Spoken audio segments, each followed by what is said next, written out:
আল্লাহর প্রতি অবিচল বিশ্বাস এবং আস্থার কথা বলেছিলেন শহীদ প্রেসিডেন্ট জিয়াউর রহমান, সেটাকে মুছে ফেলে দিয়ে উনি সেখানে এমন এক আইন মন্ত্রী দিয়েছেন, আমি বলি আমার ভাষায় সরকারকে ভূতে ধরেছে। ভূতের পা নাকি থাকে পেছনের দিকে, সামনে যত এগোতে চায় তত পেছনে চলে যায়। সরকারে কিসে ধরেছে? ভূতে ধরছে। সরকারের মাথার উপরে চেপেছে বামপন্থীরা। बर्बाद गुलिस्तान के लिए एक ही उल्लू काफी है, गुलिस्तान की हर शाख पे उल्लू बैठे हैं, फिर अंजाम गुलिस्तान क्या होगा। ফুল বাগানের ধ্বংস করার জন্য একটা হুতুম পেঁচা যথেষ্ট, কিন্তু হুতুম পেঁচা বসে গেছে প্রত্যেক ডালে ডালে। ফুল বাগানের অবস্থা কি হবে আল্লাহই জানে। শিক্ষা ব্যবস্থায় তিন নাস্তিক বসা। আইন যাকে দেওয়া হয়েছে তিনি আইনের চেয়ারে বসে সব বেআইনি কথা বলতেছেন। তিনি বলতেছেন ধর্ম ভিত্তিক রাজনীতি চলবে না। প্রধানমন্ত্রী আপনি বলেন নাই আমরা আপনার কল্যাণকামী, যেভাবেই হোক আপনি প্রধানমন্ত্রী হয়েছেন, যেভাবেই হোক আপনি সরকারে গেছেন, আমরা চাই 5 বছর আপনি চালান, কিন্তু ভালোভাবে চালান। যাদেরকে বসাইছেন এই লোকগুলির একটু চেনেন।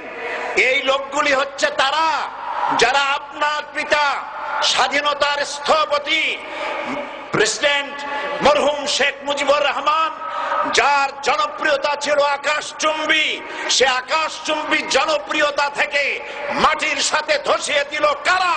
তাদেরকে আপনি মন্ত্রী বানিয়েছেন। আপনার পিতার যে দশা তারা করেছিল, এরাও আপনার সেই দশা করে ছাড়বে। তার প্রমাণ হচ্ছে মন্ত্রী বলছে ধর্মনিরপেক্ষ ধর্মভিত্তিক রাজনীতি চলবে না। আপনি বলেন নাই, উনি বলেছেন। আপনি প্রতিবাদ করেন নাই। আপনার প্রতিবাদ না করাটাই ওই বক্তব্য আপনি সমর্থন করেছেন বলে প্রমাণিত হয়ে গিয়েছে। ধর্মভিত্তিক রাজনীতি নিষিদ্ধ ঘোষণা করবার মতো দুঃসাহস করবেন না।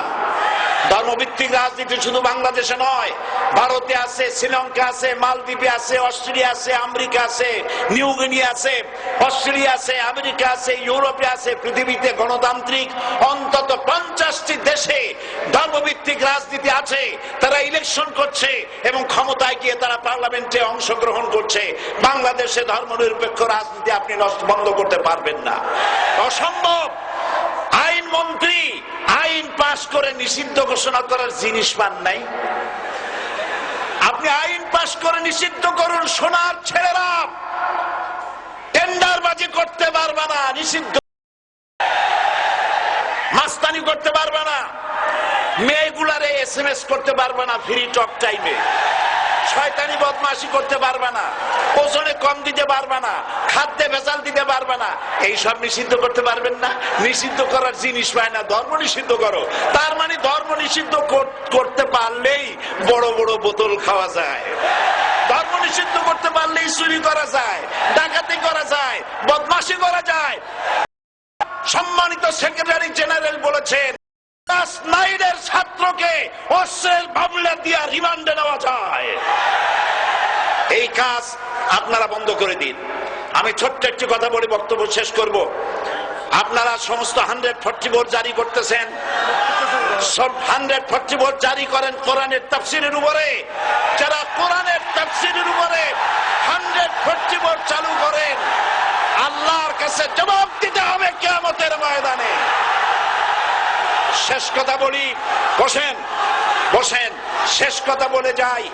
প্রধানমন্ত্রী, মাননীয় প্রধানমন্ত্রী, আপনাকে আবার বলি, আমরা আপনার শত্রু নই। আমরা আপনার শত্রু নই। আপনার শত্রু আপনার পাশেই। সিংহ, সিংহ, একটা সিংহ আর একটা নেকড়ে আর একটা পাতিশিয়াল, এই তিনটাই মিলে সারাদিন পরিশ্রম করে তিনটা শিকার করেছে। খরগোশ, একটি হরিণ আর একটা বড় গরু। সিংহ বলছে আমি পরিশ্রম করে আমরা তিনজনে শিকার করছি, কিন্তু আমার নিয়ম হলো বিচার ব্যবস্থা না করিয়া, ভাগ না করিয়া খাওয়া আমি পছন্দ করি না। তো আমি প্রথমে দায়িত্ব দিলাম নেকড়েকে, নেকড়ে ভাগ কর। নেকড়ে বলল, মহারাজ এটা বাদ করার আর কি আছে, ওই খরগোশটা বেটা পাতিশিয়াল খাক, হরিণটা আমি খাই, যেহেতু আপনার দেহ বড়, আপনি মহারাজ, আপনি গরুটা খান। সিংহের মেজাজ খারাপ, বেয়াদব, এই ধরনের অসম বন্টন নীতি কে তোকে শিখালো? এক থাপ্পড় মারছে, নেকড়ের কল্লা উড়ে গিয়ে 50 হাত দূরে পড়ে গেছে। এবার সিংহ বলছে, এই শিয়াল ভাগ কর বেটা। শিয়াল কয়, মহারাজ এই সাধারণ জিনিসে কি ভাগ করার কোন বিষয়? কয় না, ভাগ না করলে তো আমি খাইতে পারি না।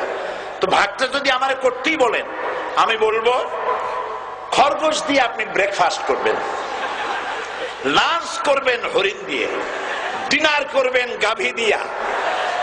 মহারাজ খুব খুশি, হ্যাঁ রে শিয়াল রে, এত সুন্দর ইনসাফ ভিত্তিক বন্টন নীতি কে তোরে শিখাল রে? একটু আগে যে কল্লা দিয়া গেল ওই আবার শিখায় গেছে। কাজী ধর্মভিত্তিক রাজনীতি নিষিদ্ধ করতে গিয়ে ফেরাউন আর নমরুদ যে শিক্ষা পেয়েছে তার থেকে শিক্ষা গ্রহণ করুন। আগুন নিয়ে খেলবেন না, বরদাস্ত করবে না বাংলাদেশের 16 কোটি মানুষ। মুসলমান তো দূরের কথা, হিন্দু, খ্রিস্টান, বৌদ্ধ সব ধর্মপ্রাণ ধর্মভিত্তিক রাজনীতি নিষিদ্ধ করার মতো আগুন নিয়ে খেলা বন্ধ করুন, বন্ধ করুন। জনগণ মানবে না, মানবে না, মানবে না। আল্লাহ হাফেজ। বাংলাদেশ জিন্দাবাদ, বাংলাদেশ জামাত ইসলামী জিন্দাবাদ, বীর চট্টলা জিন্দাবাদ। এখন বক্তব্য রাখছেন